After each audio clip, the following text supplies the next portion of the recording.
Hello everybody, welcome to another analysis video. This time I'm going to do an analysis of my last house tour battle.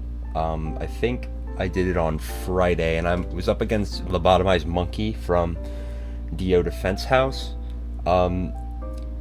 Before this battle, I went and looked at some of the teams that he brought, and I saw he liked to bring things like Sylveon, things like really fat Pokemon that were,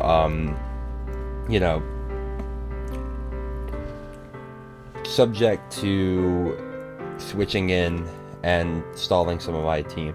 So I brought the team that I brought for the last couple lives, the Finchinator with the Conch, but instead of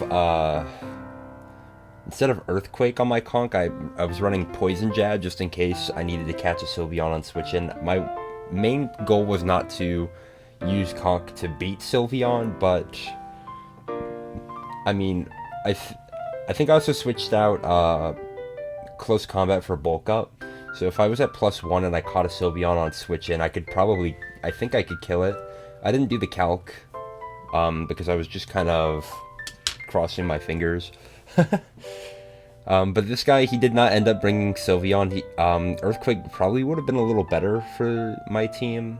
Well, Close Combat would have been pretty good. I mean, I could go mono fighting type stab. Doesn't really matter. We're just gonna go through this one. It's not a very long or complicated battle, but I thought it would be just interesting to kind of go over my thought process here. So let's go ahead and play this. So I lead Corviknight because it's a pretty safe lead against everything that's not Rotom Heat. He parting shots immediately. I'm just gonna switch out because I figured he'd switch something in. It's important to note that this Gyarados is Intimidate instead of Moxie. That means that he might switch in on some things. I don't know. I saw he didn't have any ground type, so Volt Switch is pretty free. Well, he has Steelix, never mind, but I didn't think he was gonna go Steelix on my Rotom Heat. I test to see how much damage that does. He's probably... I don't know if he's especially defensive, but not doing 50% is pretty bad. There. Here I bring in Seismitoad. I figured that he would go to Vaporeon because it's the only thing on his team that doesn't mind getting burned. It's also the only thing on his team that, I mean, well, I guess Gyarados might take a Scald Well, but again, you don't want to get it burned. But he goes to Obstagoon, which is a fair play. It makes sense. If he thinks I'm gonna Scald if I burn him, or if I don't, he's not gonna take a ton of damage, and then Facade is gonna be really threatening back on me. So I decided to go to Corviknight here just to test to see what he's gonna go for. He switcheroos the Flame Orb to me. Personally, I don't think that switcheroo on Obstagoon is all that good. If he burnt my Seismitoad, it's kind of like, oh well, I'm still gonna click Scald on the rest of your team. If I switched into Rotom, well, okay, if I switched into Rotom, then he would have a really fast Facade. So, because I am running Scarf on this thing, but he does switcheroo that to me. I was more worried of a knockoff, to be honest, and he just parting shots out. I was kind of just content to defog. I figured it's probably going to lose Corviknight there, but in comes Conch. I don't know, maybe I thought that I would just live this. I also didn't have a great switch in. I didn't want to go to Clefable because if he had his own Poison Jab, I would be screwed. We're going to find out soon enough that he does not have Poison Jab, so Clefable's pretty free. I go to Rotom. I was thinking about Volt Switching, and Volt Switch would have been great here, but I saw that he had the Steelix and it was at 69%, so Overheat's gonna put it in range of dying to another Overheat, so I will 2-hit KO that Steelix. Um, and I didn't want to be forced into like Volt Switch and not get anything out of it, so I just decided to go for Overheat here. Did great damage to this Obstagoon, but I go for it again. I was thinking that he would maybe switch into Vaporeon or something, or like, I don't know. I don't really know what. I guess it was just nice if I could get this kill, but I did not. Any Facades. So I don't know why you would Facade here. My Rotom is well, maybe if you don't think I'm Scarf, but I think the way that I've been, I haven't shown a lot, but the way that I've been playing it, the way that my team is constructed, I think Scarf is pretty obvious. So he just kind of risked his Obstagoon there when he had switch-ins. I don't know. I don't know what he was expecting me to do. I go to Conk here. He knocks me off, which sucks. I go for a Bulk Up because I thought he would try to go for like Facade, just to get damage off.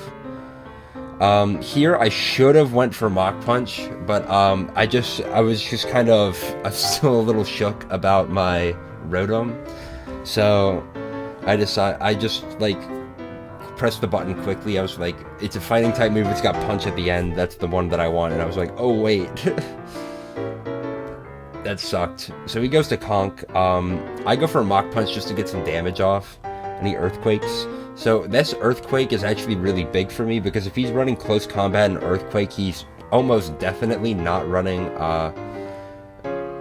Poison Jab, because you need Mach Punch. You probably want Drain Punch, and yeah. So I think I'm free to switch into Clefable here. And I make an aggressive play to Rotom because I figured that he would switch. I get my Rocks up. Nice late Rocks. Again, I've got a pretty free switch in with this Clefable, and because I'm a bulky Clefable, I don't really mind taking some close combats. If he crit there, I was pissed. I would have been pissed. I thought about it. Thought about maybe Protect to try to stall him out a little bit, but no. I go for Protect because I'm cool to let this Conk whittle itself down. I don't care about...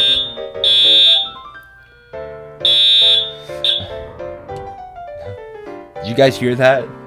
My building... The fire alarm has been going off all day, and I'm just kind of over it. Anyway, yeah. Protect is a very low drawback play. If he goes to something like Gyarados, I'm going to Thunder Wave it. If he goes to Vaporeon, I don't have to worry about it so much. If he goes to Rotom, I'm going to probably Wish again. Although, I don't know. If this is a Scarf Rotom, I really don't know for this team. Considering the way that he played against my Rotom, I'm assuming he's probably not expecting a Scarf, but anyway. Seismitoad is pretty good here. I get to do just enough to 2-hit KO him. I don't want my Seismitoad to take too much damage because I want it to be able to live a hit against Conk. This crit probably didn't matter, but maybe it was a roll, so maybe it mattered a little bit. I don't know. I make an aggressive play going Hydreigon here because I was assuming that he would go for something like a Dragon Dance.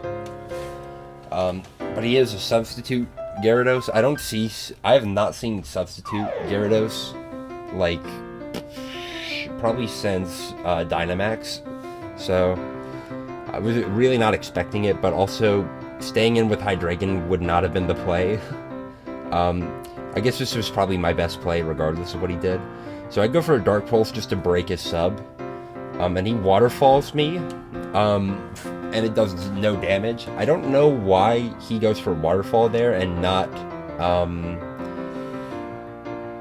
something like Dragon Dance, because he has it, obviously. If he goes for Dragon Dance there, he's faster than me. He gets to set a sub. And he gets to let me whittle myself down with Life Orb until his waterfall is a KO, but I don't know. He lets me get this Dark Pulse on here, and then he Dragon Dances. This was, like, I don't know. There's not much he could have done there after that, but I'm gonna 1v1 that Gyarados. He could have played around it so that I did not kill his Gyarados with my Hydreigon. At worst, he would have been at plus what, like probably like +1. And I would have had to switch in Seismitoad, and I would have just had to cross my fingers that he didn't have Power Whip, or if he did have Power Whip, that I just dodge it.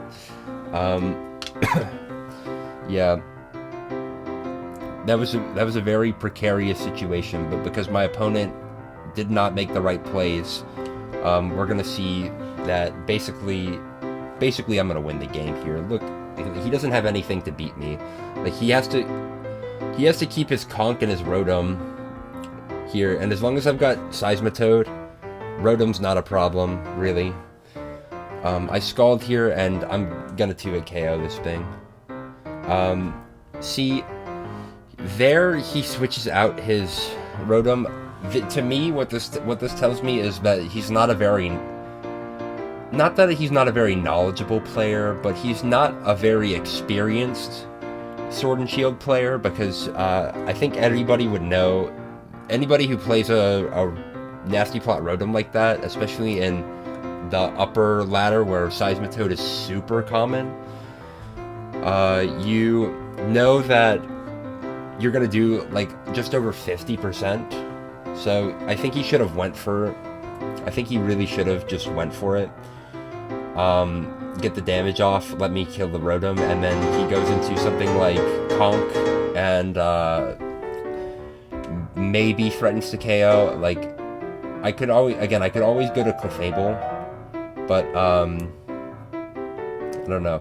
Going Vaporeon here is probably, I guess it's not a terrible play, because I Scald and he Water Absorbs here.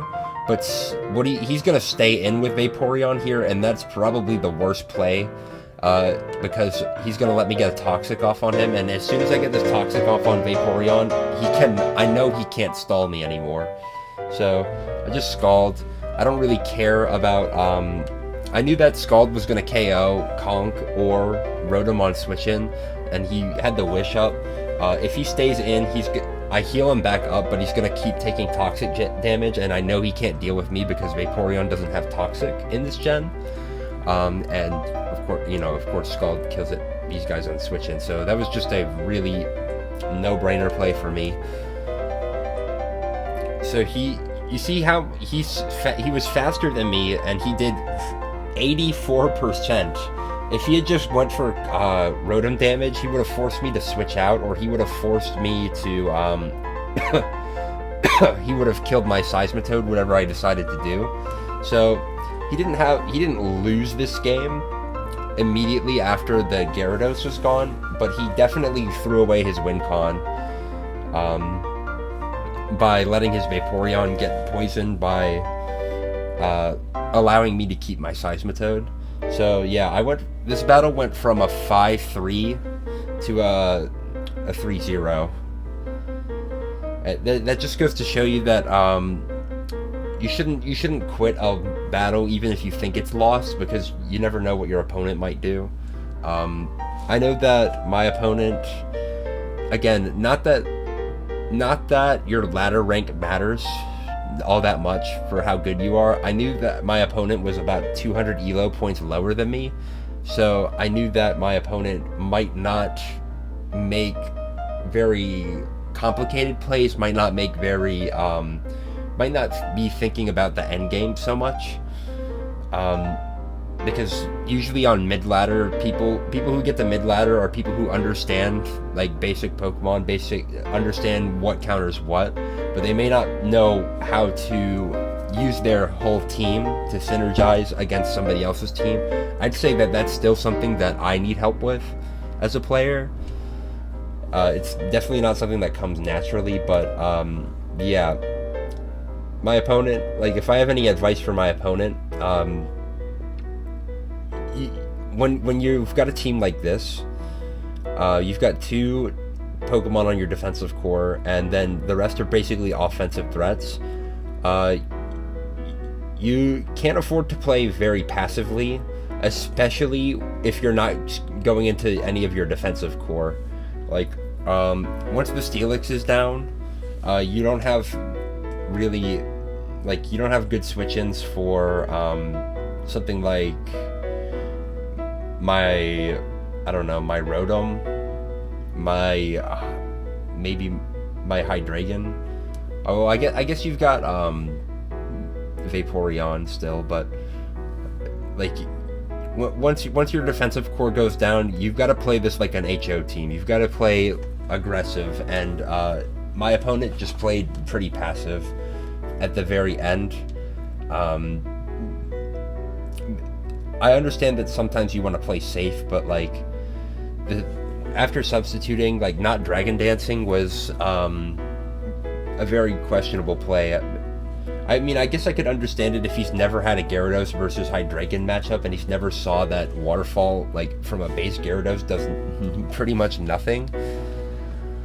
I definitely